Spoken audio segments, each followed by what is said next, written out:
listening.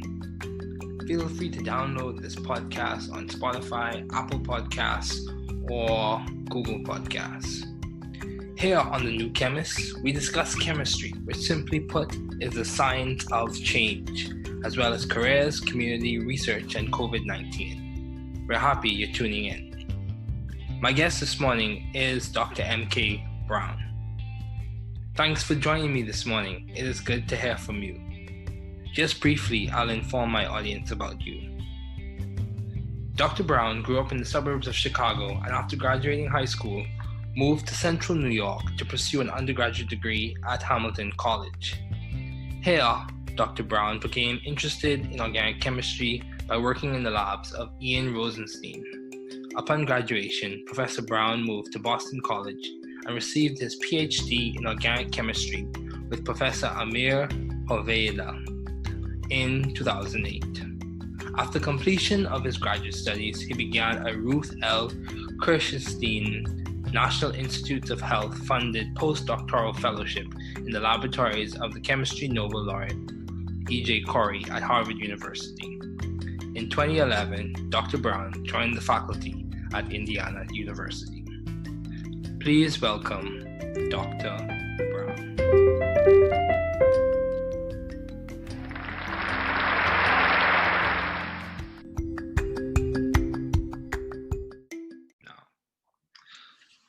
Thank you, Dr. Brown, for joining me today. It is good to have you here. Thank you for inviting me. Yep. So, what have been your long-standing interests in the field of science? So for me as an organic chemist, I'm really interested in the synthesis of complex organic-based molecules. And one of the long-standing interests that I'm trying to pursue within my career is trying to develop ways in which we can do scalable synthesis of complex molecules. Oftentimes, complex organic molecules are very difficult to prepare in sufficient quantities. This is important mainly for the pharmaceutical industry, as complex organic molecules are often used as drugs to treat a variety of human ailments.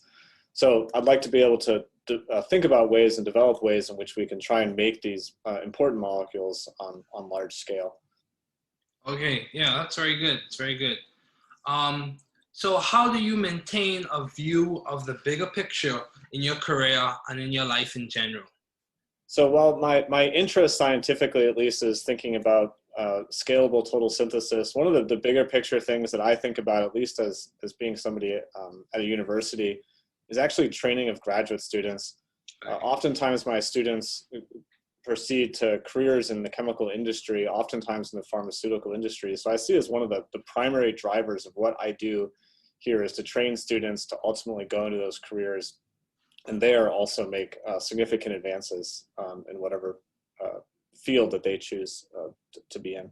In all honesty, it's one of the things I'm most proud of is the positions that my students get once they leave my group. And I love to see them develop over the years and doing fantastic things. Yeah, that's very good. And that's very important as well. So how have you maintained vision and teamwork in your environment? So how do you maintain that? Yeah, so teamwork, I think a lot of it is having a lot of group events. So whether that's just group meetings where I constantly talk to my students, I'm always walking through lab, talking to students about their research, and I often like to have several students sort of talk together. I think that sort of brings together sort of a collegial environment. And when students know what other students are doing within the group, they can often, help each other try and solve some of the difficult problems that they have. And one of the things that I think is also important, not only is scientifically, trying to advance here through a collaborative effort, but also like trying to have some fun with this, right? So we do like to have some group activities and do fun things outside of the lab, because we're all people and we like to do other things, and so trying to get to know your lab mates on maybe more of a deeper level, not just on the purely scientific level. So I think sort of the combination of those two things. So it's perhaps cliche to say this, but we like to work hard in lab, but also play hard and have fun with each other. That's good. That's good. So if you had to describe one aspect or one feature that complemented to your success as a student and now as a professor, what would you say? How have you been so successful as a student and now a professor? So one of the things that I try and do is to keep really excited about what it is my job. Like, I mean, I absolutely love what I do. And so it's not hard for me to spend enormous amounts of time thinking about science and talking to students. Like, I don't mind it. I don't get burnt out that easily from spending a lot of time on this. And I think for me that just keeps me driving, keeps pushing forward. Like, I'm always thinking about the next steps of a project, or talking to students about the next step of a project, or even at the end of a student's PhD, I'm thinking about, well, what kind of careers can they pursue? How can I help them achieve what they want to achieve in life? So it's just, yeah, an absolute passion for science, frankly. That I really like what I do. And so it's yeah, it's not hard to work hard. Yeah, that's good. It's good when you enjoy your work. So what have been your most effective and impactful ideas to date? If you had to sum it up, what? So from a scientific standpoint, the developments that have been going on in my group. So as I mentioned, we like to think about developing scalable synthesis of complex molecules. And the strategy that's been being investigated in my group for the last 9 years or so since I started is actually thinking about what are called alkene functionalization reactions. So alkenes are ubiquitous functional group in organic chemistry, and we try and use those in interesting ways to build molecular complexity very quickly from very simple starting materials. And we are certainly not the only ones that work in this area, but I think some of the contributions that my group has made in the area of what are called cycloaddition reactions, which are a way to functionalize alkene, and also in the ways of transition metal catalysis, are unique and powerful ways to transform the alkene, which is a simple organic molecule, into something much more complicated, which is a way in which we think we can make complicated molecules very quickly. Okay. So also, Dr. Brown, I saw that you did some work in alkyl boration, so some borane chemistry. So what led you to work in that area, or work with those compounds? Yeah, so we wanted to try and develop generally effective ways to functionalize alkenes. And there's several ways in which you can go about that. You can develop lots of different specific reactions to functionalize each alkene, to put two different groups, to add two different groups at each position of the alkene. Why we became interested in boration reactions is that it allows us to put in a carbon group, like an arrow group or an alkyl group, but also a boron group. And the reason that the boron is important is because it's well known that there's a lot of reactions in which you can transform the carbon-boron bond into a variety of other bonds, like oxygen, nitrogen, and halogens. And so in doing so, when we do what's called a carboboration reaction, it allows us to do one simple reaction and then diversify the product of that reaction in many, many interesting ways, taking advantage of the idea of using a carboboration reaction. So that's been really effective in our group over the last 7 years or so since that reaction was discovered within our group. Okay. So also along the same lines of borane chemistry, would you say, this is just a quick question, would you say that have you ever used in your lab hydroboration oxidation? We have used hydroboration oxidation. We have certainly used the second part of that, the oxidation aspect, is something that we use quite frequently in our group. So yeah, we are drawing a lot on sort of the chemistry that has been developed for years, right? Since like the 60s and 70s. It's that type of reaction is still important today, without question. Okay, that's good. So given all of your responsibilities and accomplishments, how do you maintain a balanced life? I'm not sure that I do. Okay. But maybe one thing I'll comment to that is being an assistant professor is a lot of fun, right? I get to come in and essentially do whatever I want, but it's also difficult largely for that same reason, right? Is that sometimes you don't necessarily have direction.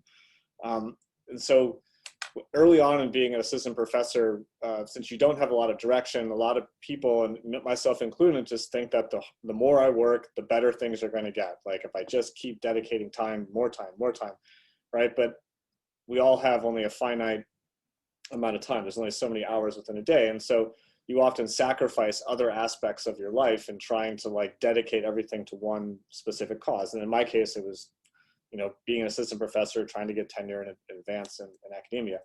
Something that I've come to appreciate over the years as I've been in this job now 9 years and progressed through tenure is having a balanced life actually leads to to greater productivity. So, early in my assistant professor days, I didn't necessarily exercise all that much. I think I didn't spend as much time as I wanted, perhaps with my family, especially my young children at that time. But now I exercise more, I spend a lot more time with my family, and I feel like my productivity is actually increased as a result of that. And so it's hard to make that switch. And I completely understand it when assistant professors just say that they work a lot and to try and advance the next step. But I don't think that has to be the way. I think you can achieve balance and one can be productive. And so I'm certainly trying to work to that. I'm not perfect, but it's something I've learned, especially over the last several years. To have a balanced life leads to greater productivity. Yeah, that's very true. And one thing I've learned when it comes to balance is perspective.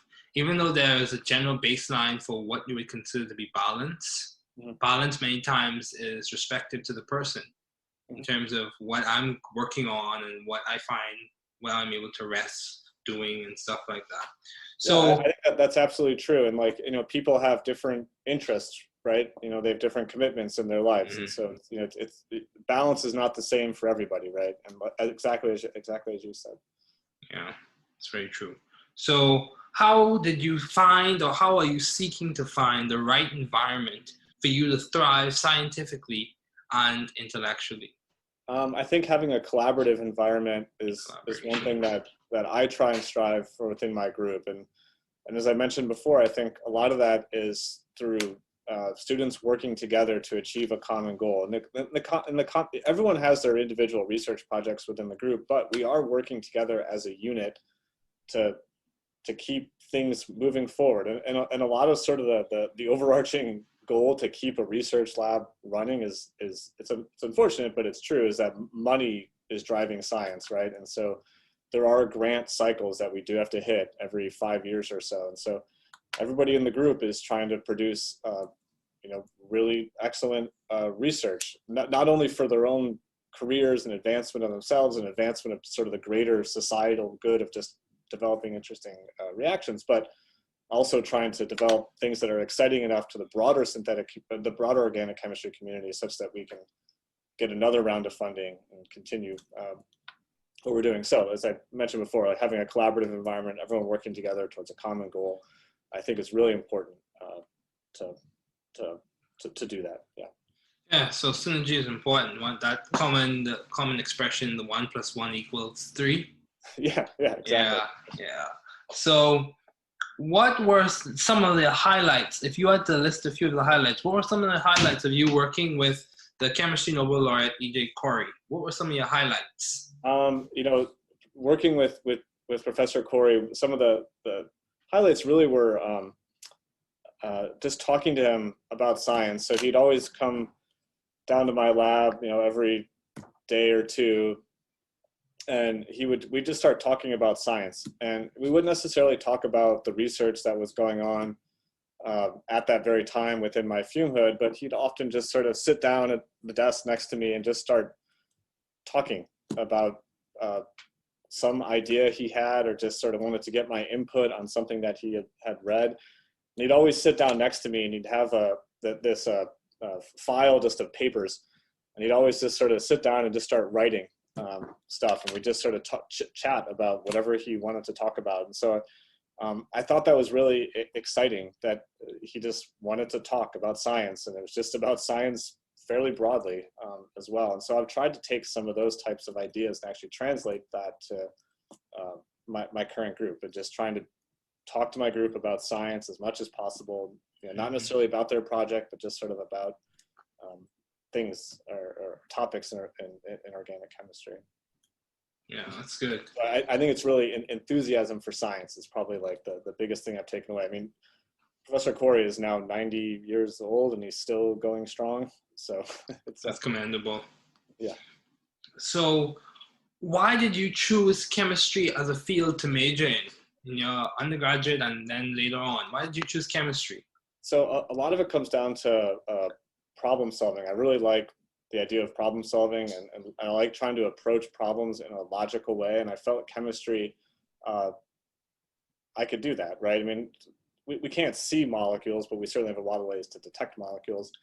And I like being able to think about things on a molecular level and trying to devise solutions on that. I think that's really interesting. And organic chemistry in particular, I found to be really exciting from the problem solving aspect of it. And so that sort of started in my sophomore organic chemistry classes. I started to get into research fairly early on as a sophomore and junior, and then ultimately a senior. And that really translated into graduate school, where I think my love of organic chemistry really sort of hit in first year of graduate school. And it was largely due to my mentor in graduate school, Professor Amir Hoveda. He really sort of was just super excited about science, and that really was inspiring to me and carried me forward. That's good. So if you had to give some advice to those wanting to pursue the field you're currently studying in, what advice would you give if you had to give some advice? I tell this to a lot of incoming graduate students, especially ones that come for a recruiting weekend, is that you have to love chemistry, especially organic chemistry, to try and pursue a PhD in organic chemistry. It's this graduate school is difficult. And it should be to because you're trying to achieve the highest degree that our field offers, right? It should be it should challenge you. Obviously in a safe way, it should challenge you, but it should certainly challenge you. And so the graduate school is very difficult, but it can also be a lot of fun. And the way it can be a lot of fun is that if you really just love what you're doing, if you come in every day and you're like, I really want to set up this reaction, or I want to try and solve this difficult problem, it's not that bad if you really like it. If you don't really like chemistry or organic chemistry specifically, in my field, then it's going to be really difficult. Coming in every day, setting up that reaction, it's just not going to be a lot of fun, and I would not recommend it. So graduate school is a choice that should not be made lightly. It's something where you should really sort of think deeply about it before you get involved in it, and then once you've realized that you're all in, then I think graduate school can be a lot of fun and enjoyable experience. And it's not certainly something you have to appreciate on day one. Like, you might think you really like chemistry, you show up to graduate school and you realize that maybe it's not for you. Maybe organic chemistry isn't something that you want to spend the rest of your life doing, and that's totally fine as well. You don't have to. There are plenty of other options for students, but the overarching thing, like the base thing that you need to do in order to pursue a PhD in organic chemistry, in my opinion, is to love science and what you do. That's good. That's good. So as we wrap up, what has been some of the most beneficial advice you have received? That's a great question. I think the thing that some of the most beneficial advice really is actually to be cautious of unsolicited advice. And what that really means is to sort of seek out your mentors and trusted sources of advice. In this community, and this probably pertains to most fields as well, but you can be casually talking to somebody about whatever it is you're talking about, but they can start listing all sorts of things that you should be doing.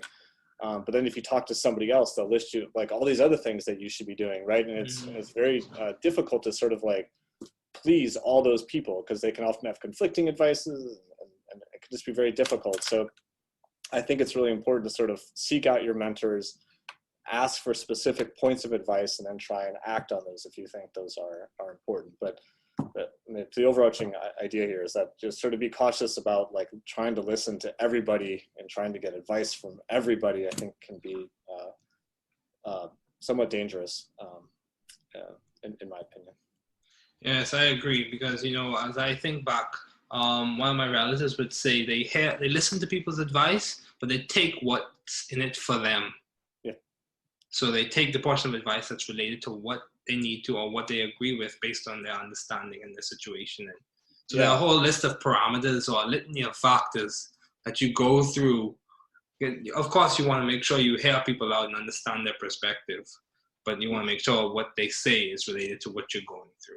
Yeah, exactly. And I especially learned this in being an assistant professor. Like, you talk to 10 different people, they'll give you 10 different ways in which you can sort of proceed through being an assistant professor. And like, maybe only one of those pertains to sort of your style of doing research. So there are many ways to achieve success in a field, many, many ways. And so you kind of have to find your own way and seek out the people that you think can give you trusted, good advice that is specific to your needs. Yeah, that's good. That's good. Well, thank you, Dr. Brown. Thanks for coming on the show. It's much appreciated. It's much appreciated.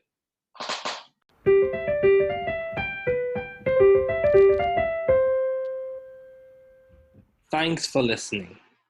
We're glad you were able to tune into this podcast. Once again, this is The New Chemist, where we discuss chemistry, which simply put is the science of change, as well as the other sciences, careers, community, research, and COVID-19. Thanks again for listening. Note, the views on this podcast represent those of my guests and I.